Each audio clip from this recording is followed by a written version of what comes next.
नमस्कार, मैं हूं आपके साथ विरल जैन और आप देख रहे हैं हिंदी टीवी। शुरू करते हैं हिमाचल प्रदेश और अन्य राज्यों से जुड़ा कुछ खास खबरों का बुलेटिन। सुक्खू सरकार का खजाना खाली, श्रीलंका जैसे हालात और कड़े फैसले लेने से जनता सकते में। हिमाचल प्रदेश की सुखविंदर सिंह सुक्खू सरकार के बनने से पहले ही कांग्रेस ने महंगाई पर रोक और परिवर्तन लाने का नारा दिया हो, लेकिन सरकार में आकर 2 माह में ही खाली खजाने के कारण विकास कार्य अटकने, श्रीलंका जैसे हालात बनने की आशंका व कई फैसलों के लिए तैयार रहने की बात पर सरकार ने लोगों को सकते में डाल दिया है। कांग्रेस के राष्ट्रीय अध्यक्ष मल्लिकार्जुन खड़गे, प्रियंका गांधी, सीएम भूपेश बघेल, राजस्थान के सीएम अशोक गहलोत और प्रदेश कांग्रेस प्रभारी राजीव शुक्ला ने चुनाव प्रचार के दौरान जनता को संबोधित कर 10 गारंटियां बताई थी, लेकिन सरकार बनने के 2 माह बाद ही गारंटियों के धरातल पे नहीं उतरने से जनता में रोष व्याप्त है। शनिवार को प्रदेश सरकार को सत्ता में आए 2 माह पूरे हुए हैं। इन 2 माह में विधानसभा चुनाव के दौरान हुई घोषणाओं के पूरा होने की लोगों में आस लगाए रखी है, लेकिन एक भी गारंटी पूरी नहीं हुई है। प्रदेश में करीब 1.5 लाख कर्मचारियों को पुरानी पेंशन योजना की बहाली की अधिसूचना का अभी इंतजार है। महिलाओं को 1500 रुपए प्रति माह देने का मामला जून तक टल गया है और विधायक निधि का फंड जारी नहीं होने से विकास कार्य अटक गए हैं। वहीं 47 दिन बीते, कर्मचारी चयन आयोग पर निर्णय नहीं ले पाई सुक्खू सरकार। हिमाचल प्रदेश कर्मचारी चयन आयोग हमीरपुर के माध्यम से होने वाली भर्तियों की प्रक्रिया सुक्खू सरकार में ठप पड़ी है। आयोग के कामकाज को निलंबित किए 47 दिन हो चुके हैं। अभी तक न तो भर्तियां के आवेदन मांगे गए हैं और न ही पूर्व में मांगे आवेदनों की छटनी परीक्षाएं शुरू हो पाई हैं। जिन लोगों ने वर्ष 2021-22 में विभिन्न पदों के लिए आवेदन किया है वो ओवररेज हो रहे हैं। परीक्षा उत्तीर्ण करने के लिए ली गई कोचिंग और तैयारियों पर पानी फिरता नजर आ रहा है।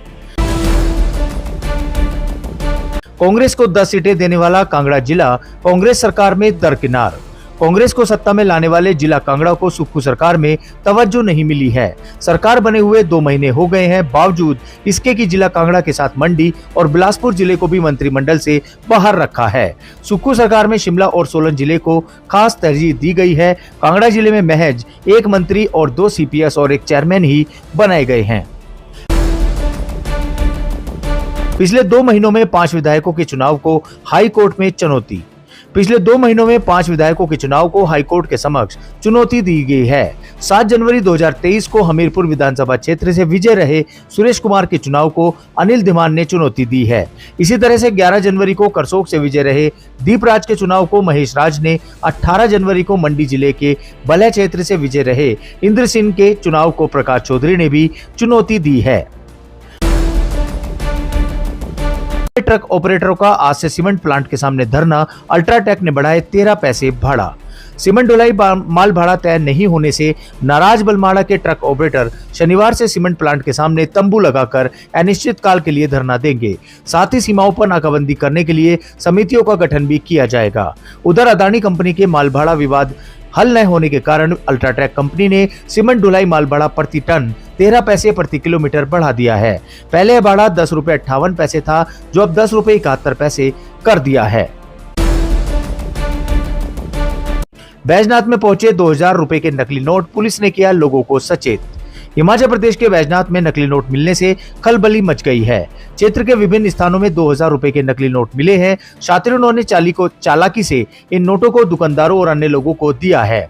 1 सप्ताह में ऐसे मामले सामने आ रहे हैं, लेकिन कुछ लोग ठगी होने के कारण इस मामले में चुप थे। शुक्रवार को बैजनाथ के निचली क्षेत्र में कुछ दुकानदारों को भी ऐसे नोट दिए गए। दुकानों में अधिक भीड़ होने के कारण दुकानदारों ने ऐसे नोट आगे दे दिए। इससे कई लोगों के ठगी का शिकार हो गए। शिमला और मनाली में नवंबर दिसंबर में बर्फबारी का नाता टूटा, जनवरी में भी दिन घटे। कंक्रीट के जंगल यानी बढ़ रहे शहरी क्षेत्रों में बर्फबारी ने अपना रास्ता बदल दिया है। विश्वविख्यात पर्यटन स्थलों में शिमला और मनाली में साल दर साल बर्फबारी का बदलता चक्र इस ओर साफ इशारा कर रहा है कि दोनों पर्यटन नगरियों में नवंबर और दिसंबर में बर्फबारी का नाता टूट गया है। जनवरी में भी बर्फबारी के दिन अब घट गए हैं। हालांकि बात 80 और 90 के दशकों की करें तो हिमाचल प्रदेश के अधिकांश पर्वतीय क्षेत्र भारी बर्फ से लकदक रहते थे।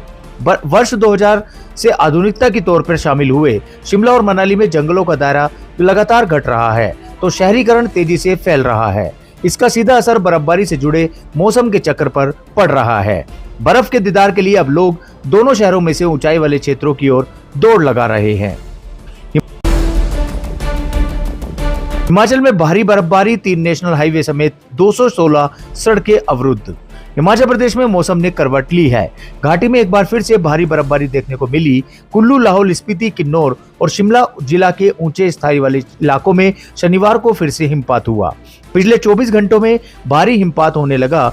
जहां ऊपरी इलाकों में भारी बर्फबारी देखने को मिली तो मध्य व नीचे इलाकों में हल्की बारिश भी हुई। शनिवार को भारी बारिश के चलते यातायात प्रभावित हुआ। बर्फबारी के कारण 3 राष्ट्रीय राजमार्गों सहित 216 सड़कें बंद हैं। लाहौल स्पीति में सबसे अधिक 119, किन्नौर में 31, चंबा में 19, कुल्लू में 9, मंडी में 6, कांगड़ा में 2 और शिमला जिले में 1 सड़क बंद है। पांगी में हिमखंड गिरने के बाद मंडराया पेयजल संकट, बर्फ पिघलाकर पानी पी रहे हैं लोग। चंबा की पांगी घाटी में हो रहे हिमपात ने लोगों की दिक्कतें बढ़ा दी हैं। ग्राम पंचायत फिदरू के फिंडबार नाले में हिमखंड गिरने से पानी का सोर्स बंद हो गया, जिस कारण फिंडपार गांव के करीब 70 परिवारों के लिए पेयजल की सप्लाई बाधित हो गई है। ऐसे में लोगों को बर्फ पिघलाकर पेयजल की आपूर्ति करने को मजबूर होना पड़ रहा है। तो ये थी हिमाचल प्रदेश और अन्य राज्यों से जुड़ी कुछ खास खबरों का बुलेटिन। ऐसे ही अपने राज्य से संबंधित और खबरें पाने के लिए सब्सक्राइब करें और फॉलो करें हिंदी टीवी।